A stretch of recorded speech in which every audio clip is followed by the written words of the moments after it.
Namaste friends, happy Diwali. Today I would like to explain a little bit about the ancient texts, the Vedas. I'll try to keep it as simple as possible. This is a very famous quote by Robert Oppenheimer. He said that access to Vedas is the greatest privilege this century may claim over all previous centuries. There are similar quotes on Vedas by famous psychologist Carl Jung, right from all the scientists like Albert Einstein and a lot of poets, bankers, royal family members all have quoted Vedas in their quotes.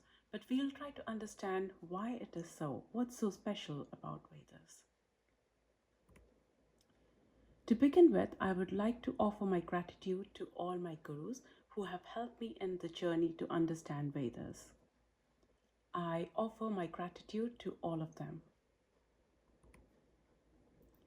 The Vedas are nothing but sonic wave codes. They were heard from the sky. They were not human made or they are not written by any humans. They were just heard from the sky, from some extra territory to the earth, and a lot of our sages or intellectuals, they have written this down. The Vedas were initially one book, but then as the eras or the yugas passed on, it was divided into one book was divided into two, then three, and now it's in four. The four books of Vedas are Rig Veda, Yajur Veda, Sama Veda, and Athar Veda. Rig means praise. Rig Veda, it introduced five nature elements: earth, air, water, ether, fire. Yajurveda introduced lot of rituals and practices for these five nature elements.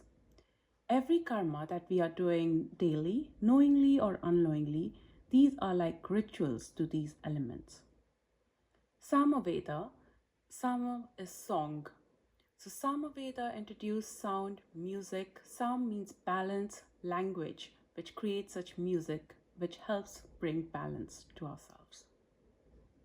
Atharveda introduced order and practicality of human life. It consists of spells, charms, and magical formulae. The Vedas are therefore called Ashruti because they were heard. They were heard from the sky. For last 1,000 years, these texts were passed orally. We will know why these are passed orally. Even if somebody reads these books, they're not able to understand by reading. They definitely need a guru who can explain to them orally what the text actually mean. So that's why there is a lot of importance given to guru and explaining orally as well. And each of these Vedas, the four Vedas, are again divided into four different parts like Samhitas, Brahmanikas, Aryanikas, Upanishads, and so on. So it's all about these five natural elements like fire, earth, air, water, and ether, and balance amongst all these five natural elements within us and within the nature.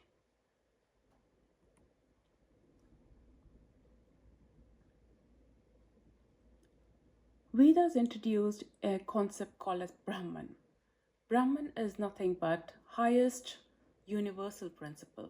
It's the ultimate reality in the universe. It should not be confused by the term Brahma, who is like the god, or Brahmana, like a text in the Vedas, or Brahmanism, or Brahmin. So, Brahman is a concept which is like the ultimate reality, the truth of the universe. It is said that everything is Brahman, and we are, or our soul is like a drop in the big ocean. The ocean is Brahman, and we, our soul, is like a drop of the ocean. Although the drop and the entire ocean, the properties of the water is similar, like both the drop and the ocean are salty, the water, the physical properties, everything is similar. But then one is like the infinite, the vast ocean, and the drop is like Anu. It's the small part of the entirety. Here comes the concept of microcosm and macrocosm. So everything in the universe is just like a mirror. It's macrocosm, like the entire Brahman, the entire ocean, and microcosm, all the Jivatmas like us, all the entities. So we are made as an image of God. Like we are exactly same as God, but then we are Anu. We are the smaller entity, and then the entire ocean is considered as Brahman. God in Vedas is generator, operator, and destructor. Generator God is Brahma, who generates the entire universe. Operator God is Vishnu, who makes sure like everything follows Rita. Or Rita comes from the word Ritu, which is the natural cosmic order, the seasons. There are a lot of rituals. The word ritual also comes from Ritu. Vishnu makes sure like the entire earth, all the humans are living properly. So he is like the operating system or operator of all the humans. And he takes avatars so that everything is maintained in proper law and order. The Ritu, the multiversal cosmic laws. The third one is the destructor, the Shiva. Shiva is known to be destructor of anything that is false. He makes sure only truth exists, and anything that is false, he destroys that. Why do we pray destruction as well? It's like, for example, just think that somebody wants to forget their a very abusive ex or anything. To forget that you or move on in life, you have to destroy the bad or the bad memories that you have. So in that way, the destruction is also very important in our healing process. So God is generator, operator, and destructor. That is like the trinity that Vedas have introduced.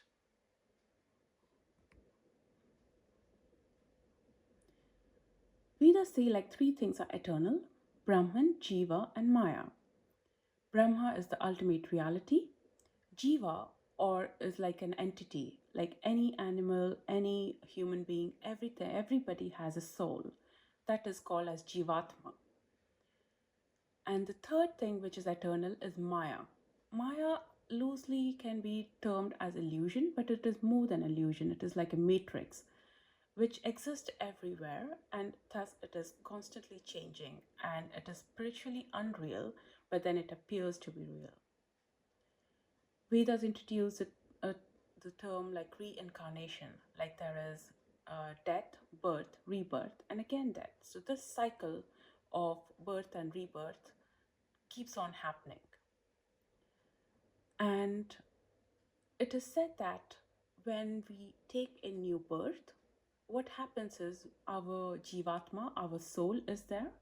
And with that, there is a tiny God particle which is called as Paramatma. It is like Brahman, even that is there within our heart. So the analogy given is like two birds who are looking at each other, and they are in our heart. So within us, we have our own soul, Jivatma, as well as Paramatma, which is the God particle, Brahman. They both look at each other. We ourselves are doing a lot of karmas every second. Like every thought we have, it is counted as a karma.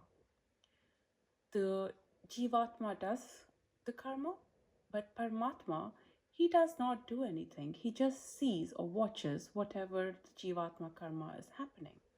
He just notes all these karmas, and then it gives us the results of these karmas in this birth or next birth. So it keeps on going. So whatever we experience is the result of our own karmic results.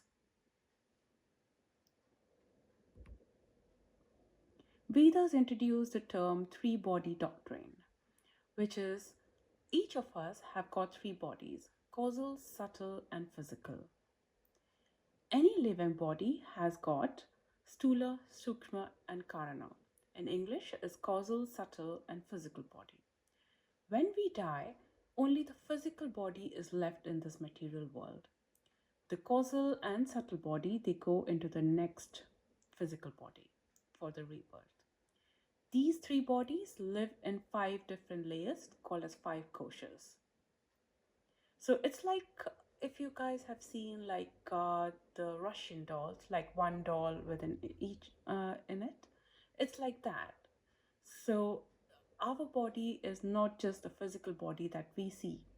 There are various other bodies living in our body. Upon that, only the physical body is left here. Everything else goes to the next body.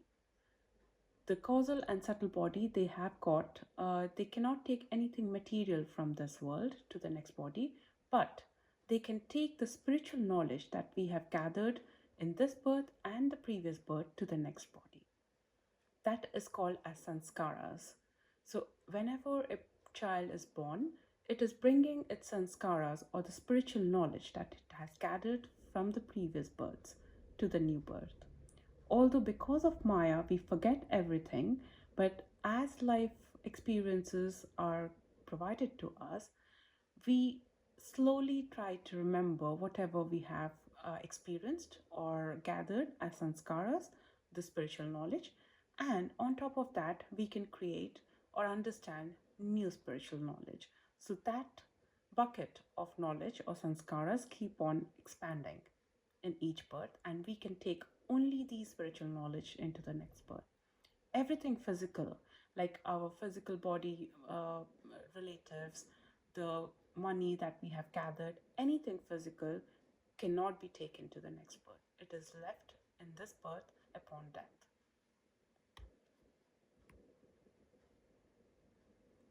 Vedas introduced the term karma and rebirth. We have three types of karmas. The entire, like if we have infinite lifetimes, whatever in the past infinite birth we have gathered as karmas, it's called as sanchita karma. That is like the full entirety of all the karmic results that we can experience. A subset of sanchita karma is called as prarabdha karma. So it is like just a tiny or subset part of the entire infinite sanchita karma results. So in this birth, in a new birth, or whenever we take a new body and come to this world, we experience the prarabdha karma. On top of that, we can also perform new karmic results, which is called as agami and kriyaman karma. Kriyaman is like whatever we are doing as of now, like in the present moment. Agami karma is the future karma that we are yet to perform. So these two are like our free will. Our free will can never be, predicted. It is free. Like we are free to do and free to choose our new karmas. However, the prarabdha karma results we definitely have to experience. No one can change our prarabdha karma because it has already happened in the past, and we have to experience that prarabdha karma results. So what happens is like this causal body that we were talking about in the previous slide. This is active in our deep sleep state. The subtle body is active in our dreaming state. Physical body is like when we are awakened and we perform we think about anything that forms the karma. It is physical body. It's like it's active in the active or awakened state. So deep sleep, dream, and awakened body is causal, subtle, and physical body.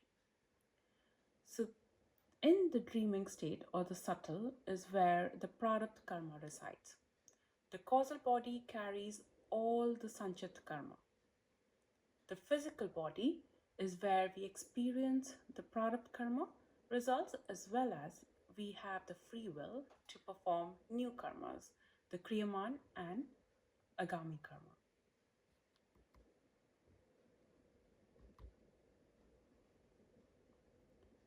So just imagine when a baby is born, if someone is taking a picture of the sky at that particular moment, that picture becomes the astrological birth chart of that baby. So it is nothing but like a screenshot of the sky when a baby is born. In the Vedas, the earth is said to be Bhugol, that is, it's a circle. A circle always has 360 degrees. These 360 degrees are again divided into 12 zodiac of 30 degrees. Each zodiac sign is divided into nakshatras. So in total, we currently have 27 nakshatras. Each nakshatra has got 4 padas or 4 divisions again. So 27 into 4, 108 divisions. If you see on the picture on the right, top right, you would see like a snake-like wave pattern. That pattern is called as ecliptic. That is where our sun goes in the sky. So entire picture is nothing but the 88 constellations in total. But in those constellations, if you see, sun is only passing through these 12 zodiac, that line in the middle. So if you see Aries, Taurus, Gemini, Cancer, so that is the ecliptic path.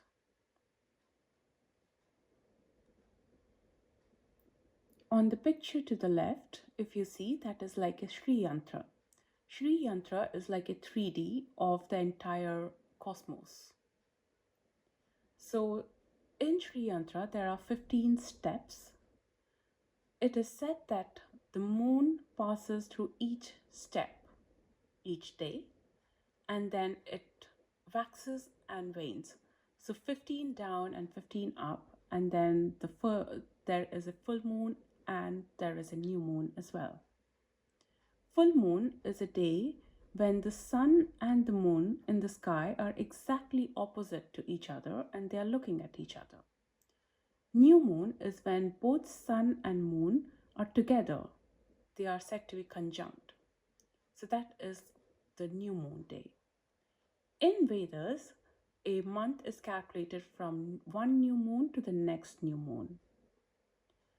So you see how the ecliptic, the sun is passing through these 12 zodiac, as well as within these movements, it also is like opposite to the moon. And there are days on new moon day when the sun and the moon are conjunct in the sky. So that pattern is Sri Yantra. There's also a concept called as archetype. So as we know, like the earth is Bhugol, a circle with 360 degrees. A circle has got various arcs and it has got all the angles. The angles and the arc, the 30 degrees angles, which the 12 30 degrees angles form the entire 360 degrees, the entire Bhugol. The arcs and the angles, when we study those two arc angles together and these wave serpentine pattern, that entire thing is called as Jyotishya. It's the study of light. All these grahas or planets in English, grahas are, or the planets, they only capture the prarabdha karmic results. They have grahan shakti, that means they have the capturing power. It is said that Jyotishya is like the eye of the Veda. So you need alternative perception to understand Vedas. And when one understands Jyotish, it gives them higher perception to understand Vedas. The entire Veda is formed on concepts like fractal, vortex, golden ratio. It is mentioned in Mahamrityunjaya mantra. In Mahamrityunjaya mantra, there is a concept about a cucumber. If you see that kind of cucumber, when it falls from the tree, it forms certain pattern in which when it falls, all the seeds rotate in a particular mathematical pattern. That is fractal, vortex, and golden ratio mathematics. Fractal is like certain kind of pattern that keeps on repeating. It is a form to see the infinity. An example will be if you see the leaves of the fern, The tiny leaf, the pattern of the tiny leaf is exactly same for the entire leaf. So it's called fractal. The same pattern keeps on repeating.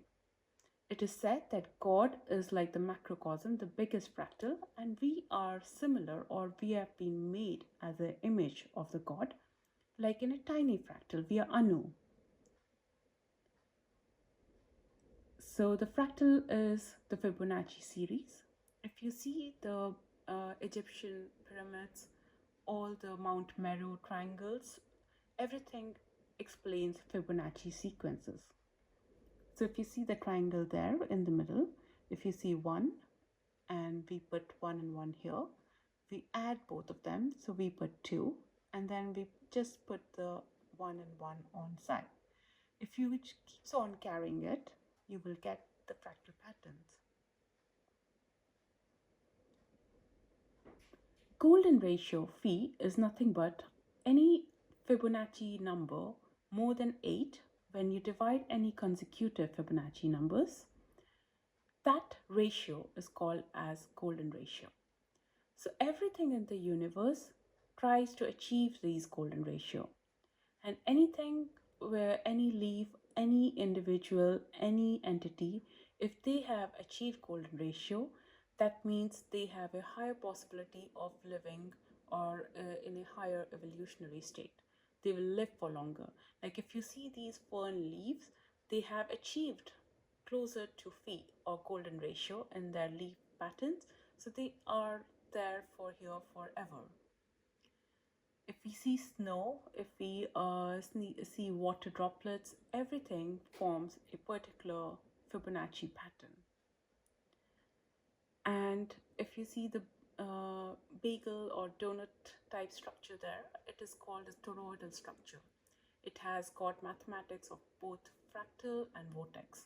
Vortex is like certain numbers that keep on repeating.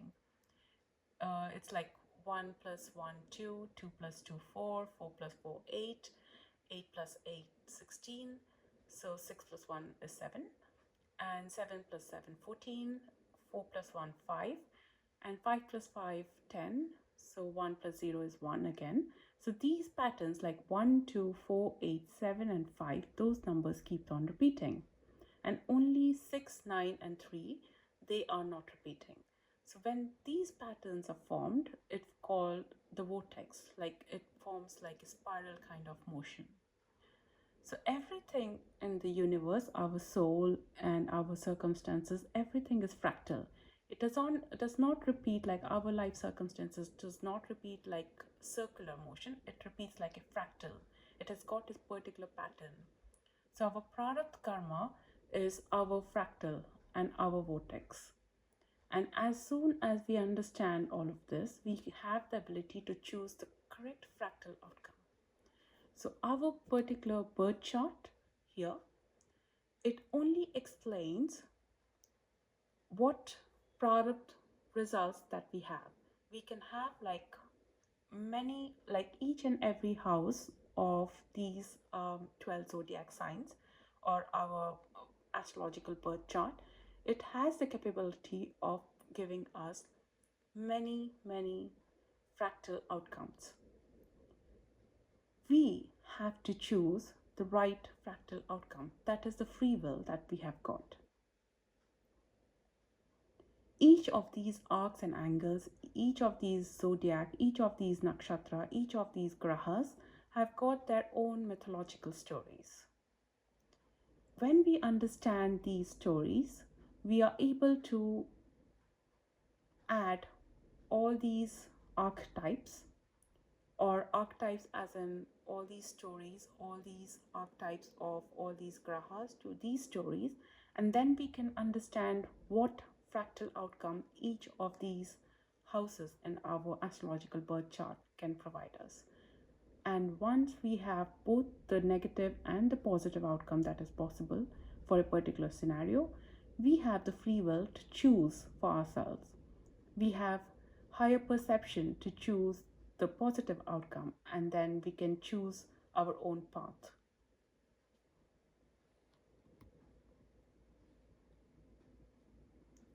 So Brahman is like the first fractal pattern, and we are made in the pattern of Brahman.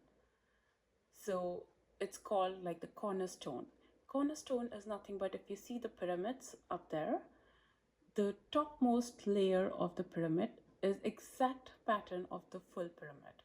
So the topmost cornerstone is the first fractal pattern of the entire pyramid. So Brahman is the first fractal pattern in which we have been formed. It is just that we have free will, so we are choosing our karmas in various lifetime, and that's why we have to experience these karmic results. And once all these karmas have been fulfilled, we can merge back to Brahman.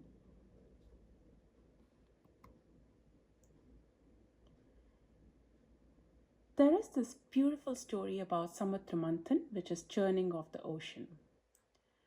Once what happened was, like in this Milky Way, in this ocean, both the Devas and the Asuras wanted to churn the ocean so that they can have the nectar of immortality. So this happened during the Kurma avatar. Kurma is the tortoise. So if you see, there is a tortoise in between. The mountain, or the Mount Meru, was in between, on top of that tortoise. There was this snake, Anant Shesh. This infinite snake was held by both Devas and Asuras at one side. The Devas took the head side of the snake or the serpent, and the Asuras took the tail side. And then they started churning this ocean, this Milky Way. And with this churning, what happened was a lot of things came about.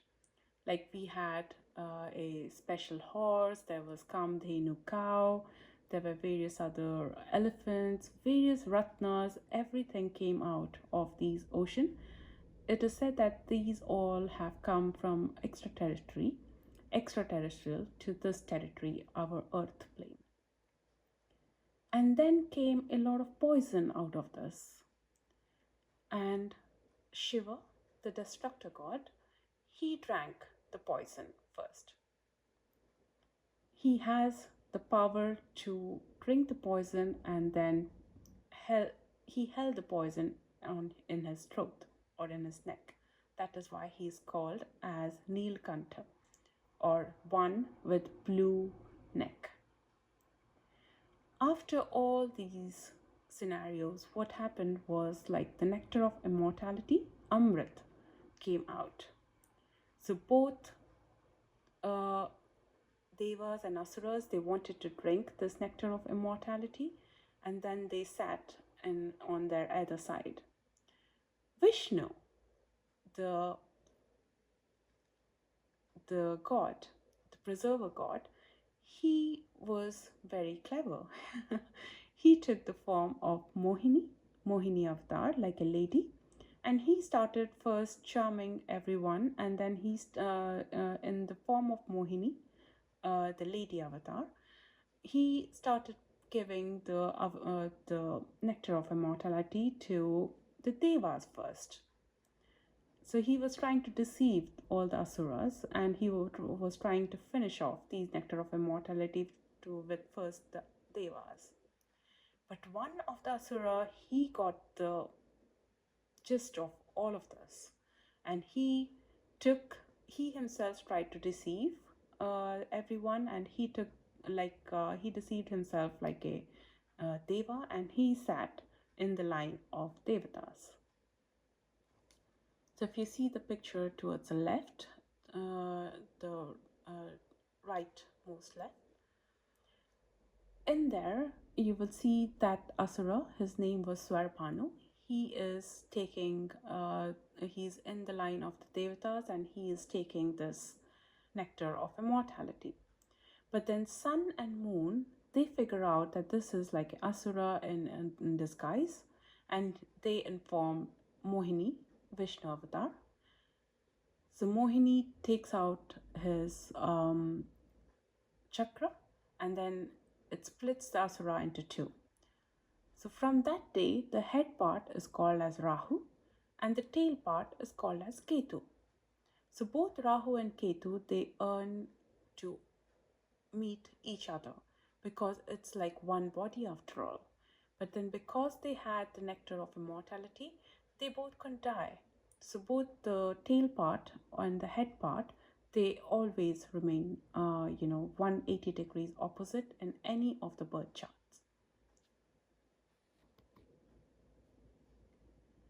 So this diagram on the top, it's of Ouroboros. So this is, and on the entire earth you will find like a snake is eating its own tail. That is nothing but the Rahu and Ketu. So within us, like because that happened in the causal or the macrocosm and we are microcosm. So as above, so below. In our body, we have Rahu and Ketu. So there is both lunar and solar channels or nadis, Ida Nadi and Pingala Nadi. They both intersect in the middle, and these intersections are called as chakra or the wheels. So there are 7 important wheels that we have, and these nadis are Rahu and Ketu. So these 7 chakra plus the 2 left and the right solar and lunar nadis, the serpents, are nothing but 9 grahas. The 9 grahas that we have, like Mars, Saturn, Jupiter, Mercury, Rahu and Ketu, Sun and Moon. So all of these 9 grahas are there within us. Vedas say that each and every human is unique. So these chakras and these placements are nothing but the placements in the sky when we were born. So our birth chart is unique to us. And our pattern, our life pattern is unique to us. No one else can live our life but ourselves. All these chakras have to be unblocked because they have been blocked by our previous past birth sanskaras. Like the first chakra is blocked by fear, the second chakra was blocked by guilt, third chakra by shame, fourth chakra by grief, fifth chakra by lies, sixth chakra by illusion, and seventh chakra by earthly attachments. We have to let go of all these, you know, uh, emotions, and we have to unblock each and every chakra. Once we unblock all these things, what happens is we are neither thinking about our past or nor we are thinking about our future. So we are not worried about our past karmas or past scenarios, and we are not anxious about our future as much as we should be, and we are living in the present moment. There is a lot of energy in the present moment. And when we are active in our present moment and when we are in the now, the Sushumna Nadi gets activated. That is when a person is said to be enlightened or evolved. What happens next is like the Kundalini energy, which is a sleeping coiled energy in the base. It gets activated and it starts moving up. That energy is very, very important because it helps us awaken and then it gives us free will to either go up or down. We can evolve or devolve as well. But what does that mean? Let's try to understand. Before we understand that, I will try to explain this gentleman, Sir John Woodruff. He was like a lawyer in British India in Calcutta in the 1800s. So what happened was there was a very interesting scenario that he experienced. He was in the court, and whenever he was fighting a case, he couldn't think. His entire mind was jumbled. He couldn't think, he couldn't speak. But then when he was outside the court, everything seemed all right. So he started to inquire or himself and others, what is happening with him? And then he found out that the opposition, They had employed a pundit who was doing few things to him, and that's how he could forget or not even able to talk in the courtroom. So he got hold of that Panditji, and then instead of being angry with him, he started to understand how he could do without any device. How could he has so much ability to mend with his entire thought process, even by being so far away. And the Panditji explained him about all these chakras, the naris, and then this gentleman, John Woodruff, he wrote a very beautiful book called as The Serpent Power, The Secrets of Tantric and Shaktic Yoga. So this is a very good book. I would recommend, if you guys have some time, please read it. So the entire concept is about Kundalini. Kundalini is nothing but our soul, our Jivatma, its energy. So our soul has its own energy, and it is as powerful as Brahman, or the Brahman energy, the universal truth, ultimate reality is truth. So we can this Kundalini is called as a serpentine energy. It is inside the base of our spine, and it is called as sleeping coiled or snake serpentine energy. Once it is awakened, what happens is we are living in the now, or we are not thinking about our past, or we are not thinking about our future. We are in the present moment. That is what is called as meditation. Medi is middle. Meditation, being in the now is called meditation, and it activates the Sushumna Nadi. That is the entire concept about mindfulness. Mindfulness is nothing but we are always thinking about the present moment, because that's where the entire energy is. So once this Kundalini, which is the electromagnetic energy, it is activated, what happens is like the toroidal energy pattern around us, which is nothing but the donut type energy that forms like a lot of vortex, um, Fibonacci sequence, golden ratio around us. That kind of energy is activated around us. So it's a toroidal energy pattern. The toroid is formed by four fixed signs, which is Taurus, Leo, Scorpio, and Aquarius. And once these Kundalini is activated, it goes up, and that subtle energy is nothing but it appears as if it's emerald green. So every deity or Kundalini is associated with a Shakti, which is like a feminine side of the energy. So Shakti is all the goddesses who are associated with Kundalini energy. They are depicted as green, with a green parrot in their iconography. So you would find all these Kamaksha, Minakshi Devi, and the Kamadev, everyone would be with a green parrot. And we find this same concept in tarot as well. Tarot is nothing but Torah, or the toroidal field, which is like this donut type energy, and it is made up of four fixed signs. So in this wheel of fortune card, you would find Taurus, Leo, Scorpio, and Aquarius in all the four sides, and the toroidal pattern is rotating. So rotate, toroidal, Torah, they are all from this concept of Kundalini.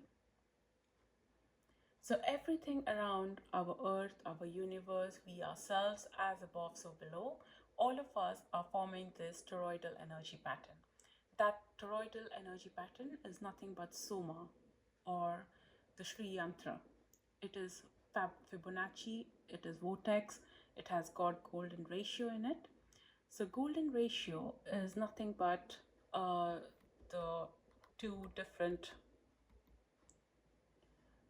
the division of more than 8 Fibonacci numbers. If we divide that, and the higher we go, we get the perfect golden ratio. So once all these chakra, the 7 chakras are activated. That is, we are unblocking each of these chakra and they're active, and we are in the present moment. What happens is all these chakras, they get lit up in the rainbow colors, like violet, indigo, blue, green, yellow, orange, and red. Once all these are lit, everything is in balance. That is, we are neither in the past nor in the future, we are in the present moment. We are set to have achieved golden ratio phi. So physics is nothing but cutting off these golden ratios. So when we are studying these golden ratio, it's called as physics. Chemistry comes from the word cheme, which is nothing but the ancient Egypt was called as chemer, and chemical is alchemy. So when we study all these chakras, nadis, and how all these external substances are affecting these chakras and nadi, that is chemistry. When we are studying about phi or the physics or the golden ratio, it's physics. So that's how all of these are linked. And when we are studying, the patterns or the sacred geometry, that involves a lot of mathematics. So physics, chemistry, and mathematics are all linked. They are all, we should be studying all of these as an entirety and not individually. Only when we look everything as a whole, we can understand everything better, and there won't be any, misunderstanding or fighting between each other, each subject. So we have to understand everything as a whole. So Ved is nothing but it's waves. It's studying everything as a whole. As above, so below, and everyone and everything is connected.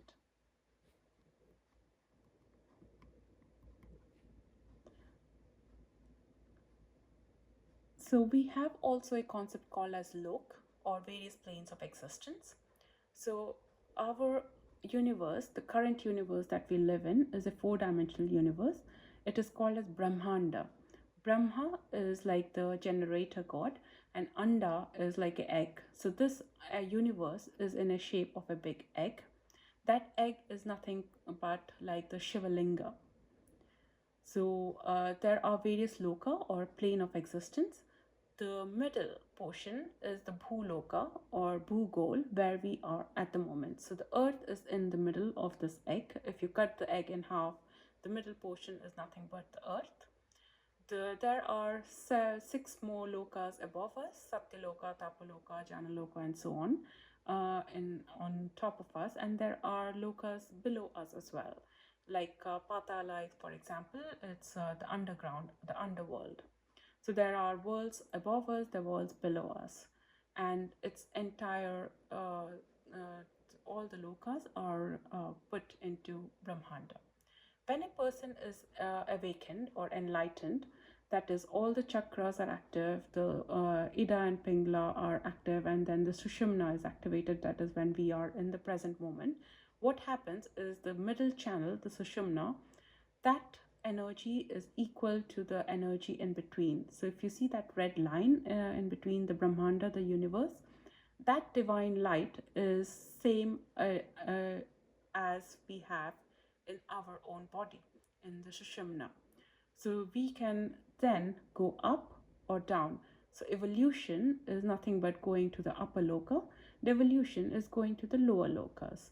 So one has to be extremely careful once the Kundalini is activated, via either knowingly or unknowingly, because then we have the power to both evolve and devolve, and it's better to evolve because that's the ultimate goal. Because the higher lokas we go, the amount of happiness and energy that we experience is more. So there is another pattern, like if you see on the left, it is the churning of the ocean, the Samudra Manthan. We see like the tortoise, which is nothing but the Fibonacci sequence, the Mount Meru on top of the tortoise. It's Fibonacci sequence, fractal, and vortex.